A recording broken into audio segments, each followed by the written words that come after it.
เสียงซ่อนอยู่ในแหล่งน้ำที่เงียบสงบอยู่ที่ดินบริเวณน้ำในภาคพื้นอาซีตะวันออกเฉียงใต้มีหนึ่งในสัตว์เลื้อยคลานที่หายากที่สุดในโลกแข่น้ำจืดพื้นเมืองลาว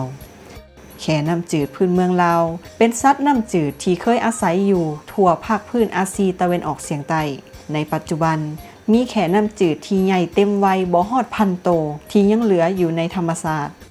ชุมชนท้องถิ่นมีความเชื่อว่าแข่เฮ็ดหน้าที่เป็นผู้ปกปักรักษาแหล่งน้ำโชคลาภและการปกป้องทางจิตวิญญาณแข่น้ำจืดพื้นเมืองลาวเป็นสัตว์ที่ล่าเหยื่อตามโอกาสโดยกินปลากบและสัตว์เลี้ยงลูกโดยนำนมขนาดน้อยถึงแม้ว่าจะนอนอยู่ในตระกูลของสัตว์ที่น่าย่านกลัวแต่แข่พื้นเมืองลาวแตกต่างออกไป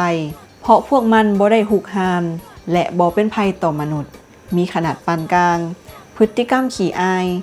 มักหลบหนีจากการถูกรบกวน